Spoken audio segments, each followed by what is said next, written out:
Saudaraku, engkau yang hari ini sedang bergulat dengan rasa sakit, engkau yang memendam luka diam-diam, engkau yang kehilangan arah karena badai datang bertubi-tubi, dengarkan ini baik-baik. Ujian bukan tanda kelemahanmu. Musibah bukan bukti kau ditinggalkan. Justru di sanalah, di dalam kegelapan paling pekat, kita diberi kesempatan untuk melihat cahaya yang tak bisa dilihat oleh mata biasa. Apakah engkau pikir kehidupan akan selalu berjalan mulus hanya karena engkau merasa sudah berjalan lurus? Apakah engkau menyangka kebenaran itu akan membebaskanmu dari luka? Tidak, saudaraku. Kebenaran tak membebaskanmu dari luka. Ia membebaskanmu di dalam luka, dan itu perbedaan yang besar. Ujian itu memurnikan, bukan menghancurkan. Jika hidupmu sedang diobrak-abrik, jika apa yang kau bangun selama bertahun-tahun runtuh dalam hitungan hari, maka renungkan ini. Apakah yang sedang dihancurkan itu benar-benar jati dirimu? Atau hanya topeng yang terlalu lama kau pertahankan? Apakah yang sedang dicabut darimu adalah berkah? Atau justru belenggu yang telah menua dalam diam? Seringkali kita menangisi sesuatu yang sebenarnya sedang dikikis, agar kita tak lagi menggenggam yang fana. Kita meratap atas kehilangan padahal sebenarnya itu adalah pembebasan. Tapi, hanya jiwa yang mau diam dan merenung yang bisa menyadari itu. Pertanyaan ini untuk renungan batinmu. Siapa aku di balik semua ini? Di balik sakit, kehilangan, dan ketidakpastian. Apa yang sebenarnya sedang diajarkan hidup padaku lewat musibah ini? Jika yang hilang tak kembali, apakah aku masih bisa berdiri sebagai diriku yang sejati? Apakah aku lebih mencintai kenyamanan atau pertumbuhan? Ingat ini, tidak semua yang menyakitkan itu jahat. Tidak semua kehilangan adalah malapetaka. Kadang semesta harus merobohkan kita dengan keras, agar kita akhirnya duduk diam dan mendengar, bukan dengan telinga, tapi dengan jiwa. Lantunan untuk membangkitkan kesadaran. Bangkitlah, wahai jiwa yang sedang tertimpa badai. Jangan menunggu dunia menjadi ramah untuk engkau merasa damai. Damai itu lahir dari dalam, dari keberanianmu menerima apapun yang tak kau mengerti, dengan keikhlasan yang tak bisa dijelaskan. Apakah engkau berani menerima kenyataan, walau pahit, tanpa kehilangan kemuliaan jiwamu? Apakah engkau siap menjadi kuat, bukan karena dunia lunak padamu, tapi karena kau memilih tidak menyerah, meski dunia tak berubah?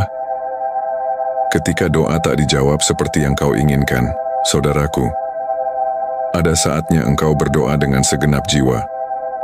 Kau menangis hingga dada basah oleh sesak. Kau berharap sekuat iman yang kau punya, tapi jawaban tak kunjung datang. Bahkan, seolah hidupmu berjalan ke arah yang berlawanan dengan semua yang kau mohonkan. Maka izinkan aku bertanya padamu, apakah engkau hanya mencintai Tuhan saat doamu dijawab seperti yang kau inginkan? Ataukah engkau mencintai Tuhan karena Dia adalah sumber segala makna, meski kau tak mengerti jalannya? Keheningan, bukan penolakan. Tak semua doa dijawab dengan segera. Tak semua permintaan dituruti. Kadang, keheningan dari langit bukanlah penolakan, melainkan pemurnian. Kita terlalu sering menilai kebaikan Tuhan dari apa yang bisa kita ukur, kita lihat, dan kita genggam. Tapi kebaikan sejati kadang tak tampak, sebab Ia sedang bekerja di kedalaman yang tak bisa dijangkau oleh logika manusia. Apa kau yakin jawaban yang kau inginkan lebih baik daripada kebijaksanaan semesta yang tak pernah salah waktu? Pertanyaan untuk merenung di tengah keheningan. Apa yang lebih aku cari?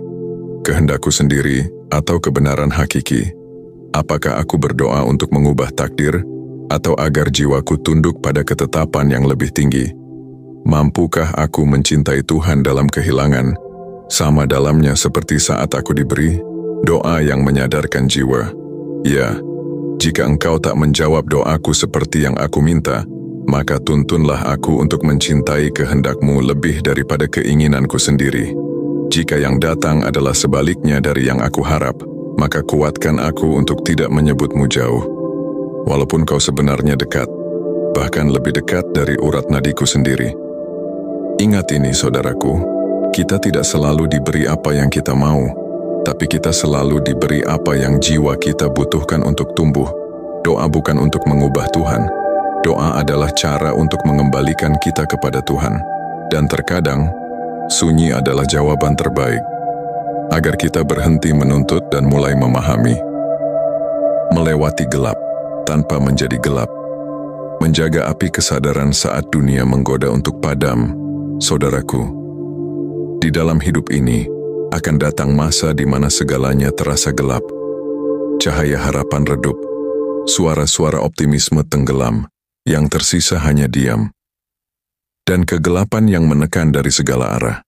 Di titik itulah banyak jiwa menyerah, bukan karena tak kuat, tetapi karena lupa bahwa kegelapan pun bisa dijadikan ladang cahaya, asal kau tidak ikut menjadi gelap di dalamnya. Apakah engkau akan membalas luka dengan melukai? Apakah engkau akan menjawab kegelapan dengan memadamkan cahaya dalam dirimu?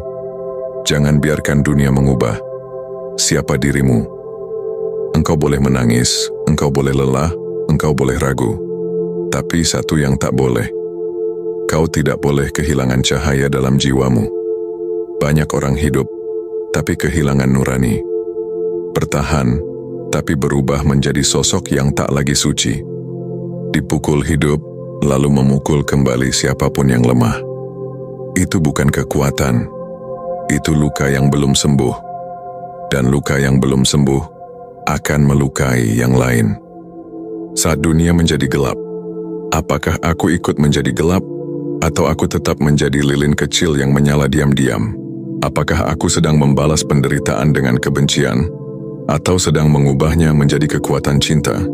Dan jika aku bisa menyakiti balik orang yang melukaiku, apakah itu membuatku menang atau justru kalah secara batin? Bukan kemenangan atas orang lain yang menunjukkan kebesaran jiwamu, tapi kemampuan untuk tetap lembut meski dunia memperlakukanmu dengan keras. Saudaraku, terkadang gelap itu memang panjang, tapi malam tak pernah abadi. Fajar akan datang, namun pertanyaannya adalah, apakah engkau masih utuh saat cahaya itu tiba? Karena banyak orang selamat secara fisik, tapi hancur secara batin, dan itu lebih tragis. Membaca tanda-tanda saat hidup tidak sesuai rencana. Ketika realita menghancurkan rencana tapi justru membuka jalan lain yang lebih dalam. Saudaraku, engkau sudah menyusun semuanya, rencana demi rencana, langkah demi langkah, mimpi yang kau tulis dengan sepenuh harap. Namun hidup berjalan seenaknya, tiba-tiba berubah arah, tiba-tiba membelokkan jalan, tiba-tiba menghancurkan apa yang sudah kau bangun. Maka kini kau bertanya dalam sunyi, kenapa semua ini terjadi padaku? Apa yang sedang semesta katakan saat semua tidak sesuai rencana? Tidak semua kekacauan adalah kesalahan. Ingat ini, tidak semua yang tak sesuai rencana adalah kegagalan. Kadang, justru itu jalan pintas menuju pemurnian. Bukan rencana kita yang salah, tapi mungkin ada sesuatu yang lebih tinggi yang sedang menata ulang langkah kita. Apakah kau mendengar pesan di balik kegagalanmu? Atau kau terlalu sibuk menyesali kenapa hidup tak menurut padamu? Tanda-tanda itu selalu ada tapi jarang kita sadari. Ada hal-hal yang tidak bisa dijelaskan logika, kebetulan yang terlalu tepat waktunya, pertemuan yang mengubah arah hidup, kehilangan yang justru menyelamatkan, dan rasa tenang yang hadir justru saat semua terlihat hancur. Itu bukan kebetulan, itu petunjuk. Tapi hanya jiwa yang sadar yang mampu membacanya. Katakan pada hatimu, apakah aku bersedih karena kehilangan arah, atau karena kehilangan kendali? Apakah aku terbuka terhadap rencana baru yang belum pernah kupikirkan sebelumnya? Apakah aku cukup diam untuk menangkap pesan-pesan semesta di balik kekacauan ini? Menyesuaikan tanpa mengkhianati jati diri. Menyesuaikan diri bukan berarti menyerah, tapi menghormati bahwa hidup lebih bijak dari rencana-rencanaku yang terbatas. Engkau tak harus selalu tahu jawabannya hari ini. Tugasmu hanya satu, tetap hadir, tetap sadar, tetap berserah, bukan pasrah, tapi berserah dengan bijaksana. Saudaraku, jika hidup mengubah arah, jangan mengutuk kompas. Kadang, kau sedang diarahkan menuju tanah yang tak pernah engkau bayangkan. Tapi di sanalah jiwamu tumbuh lebih dalam dari sebelumnya. Saudaraku, ada masanya, diam adalah satu-satunya bahasa yang mampu menyelamatkan. Ketika segala penjelasan tak dimengerti, ketika segala pembelaan dianggap pembangkangan, ketika reaksi hanya memperpanjang luka, maka diam bukan kelemahan, tapi pilihan tertinggi dari kekuatan batin. Mengapa engkau selalu ingin menjawab semua hal dengan suara? Apakah kau percaya bahwa kebenaran kadang hanya bisa ditunjukkan oleh keteguhan dalam diam? Di balik diam, ada kuasa yang tak terlihat. Jiwa yang dewasa tidak reaktif. Ia tidak tergoda membalas dengan emosi. Ia tahu kapan bicara dan kapan cukup menyimak dunia dalam sunyi. Sebab kadang, reaksi cepat bukan pertanda kekuatan, melainkan ketakutan yang dibungkus kebisingan. Diam bukan berarti lemah. Diam adalah tanda bahwa jiwa sudah selesai bertarung dengan egonya. Tanyakan pada hatimu, apakah aku diam karena takut atau karena sadar? Apakah aku masih ingin menang debat atau aku mulai memilih damai yang tak butuh pembuktian? Apakah aku cukup percaya bahwa kebenaran bisa berdiri sendiri, meski tanpa aku bela dengan teriakan? Engkau tidak harus menjelaskan segalanya. Kadang membiarkan dunia bicara, lalu melihat siapa yang tetap berdiri dalam hening. Itulah bentuk keteguhan yang tak tergoyahkan. Saudaraku, jiwa yang terbiasa hening tak mudah diprovokasi. Ia tahu bahwa tidak semua pertarungan harus diikuti. Kadang, justru meninggalkannya adalah kemenangan yang paling utuh. Jangan buru-buru membela diri. Jangan tergesa membalas luka. Belajarlah dari pohon besar. Ia tetap tegak, meski diterpa angin, dihina hujan, dan dilukai petir. Diam bukan berarti tak tahu. Diam adalah keputusan untuk menang tanpa harus berisik. Makna bertumbuh lewat rasa sakit. Dari derita ke kesadaran, jalan sunyi yang membentuk jiwa sejati. Saudaraku, apa gunanya bertahan jika setelah luka panjang, hatimu tetap beku? Apa gunanya lolos dari badai, jika jiwamu justru kehilangan cahaya? Terlalu banyak orang selamat secara fisik, tapi mati secara batin. Mereka bertahan, tapi tak bertumbuh. Mereka melewati musibah, tapi tak pernah menemukan makna. Maka aku bertanya padamu, apakah engkau hanya ingin cepat sembuh, atau sungguh ingin berubah? Rasa sakit bukan musuh, ia adalah guru. Banyak orang menolak derita, menganggapnya sebagai kutukan. Padahal, rasa sakit adalah ruang kelas tempat jiwamu ditempa. Ia mengikis yang palsu. Ia membongkar yang semu. Ia menghancurkan ilusi akan kendali, agar kau belajar menerima kenyataan yang lebih utuh. Sakit bukan hukuman, ia adalah pintu menuju dirimu yang lebih dalam. Jika kau berani memasukinya, tanyakan pada hatimu, apa yang telah aku pelajari dari kesakitan ini tentang diriku sendiri? Hal apa yang dulu kuanggap penting tapi kini terasa remeh setelah aku terluka? Jika rasa sakit ini mengajari satu hal, apakah pelajaran itu sudah aku genggam atau masih aku hindari? Tidak semua luka harus cepat disembuhkan. Ada luka yang perlu dibiarkan terbuka, karena di sanalah udara kesadaran masuk dan perlahan membentuk kulit jiwamu yang baru. Saudaraku, bertumbuh bukan berarti menjadi kuat tanpa air mata. Bertumbuh adalah ketika engkau tetap berdiri, meski dalam tangis, dan berkata, aku tidak sama lagi. Aku telah berubah, dan aku bersyukur karenanya. Musibah bisa menjadi kematian spiritual atau kelahiran kesadaran baru. Semua tergantung, apakah engkau memaknainya atau hanya mengeluhkannya. Saudaraku, pada akhirnya, bukan tentang siapa yang paling kuat melawan, bukan tentang siapa yang paling tangguh menahan beban, tapi tentang siapa yang paling ikhlas melepaskan apa yang tak bisa ia kendalikan. Karena di puncak kehidupan spiritual, engkau akan menyadari penerimaan adalah kemenangan yang paling tenang. Menerima bukan berarti diam. Ia bukan kepasrahan yang kaku, bukan pula keputusasaan. Penerimaan adalah bentuk tertinggi dari kebijaksanaan. Ia lahir bukan karena tak mampu berubah, tapi karena sudah memahami bahwa tidak semua harus diubah. Ada yang cukup untuk diterima, didekap, dan didoakan dalam diam.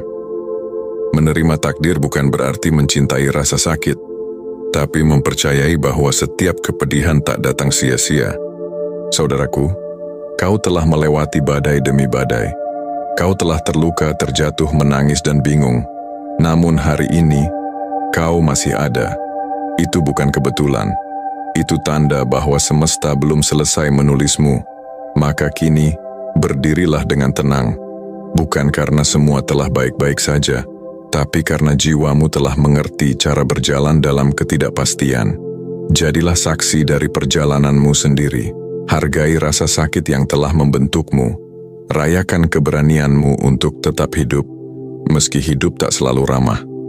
Dan di atas segalanya, belajarlah menerima dengan kesadaran yang tak kehilangan cahaya. Kau telah melewati ujian, bukan hanya untuk bertahan, tapi agar jiwamu mengenali siapa kau sebenarnya. Manusia yang diciptakan bukan untuk kalah, tapi untuk bangkit, mengerti, dan menyala dalam keheningan. Terima kasih telah menyaksikan Naskah Spiritual. Jika konten kami menginspirasi dan memberikan pencerahan bagi perjalanan spiritualmu, jangan lupa untuk menyukai video ini. Setiap like dari kalian sangat berarti bagi kami. Kami ingin mendengar pendapatmu, jadi silakan tinggalkan komentar di bawah. Bagikan pengalaman atau pemikiranmu, karena setiap suara adalah bagian penting dari komunitas kita. Dan, jika kamu belum berlangganan, yuk bergabung dengan keluarga besar Naskah Spiritual. Klik tombol subscribe dan aktifkan notifikasi agar tidak ketinggalan konten-konten menarik berikutnya yang akan membimbing kita dalam menjalani perjalanan spiritual yang lebih dalam. Sampai bertemu di video selanjutnya. Semoga cahaya dan kedamaian selalu menyertaimu.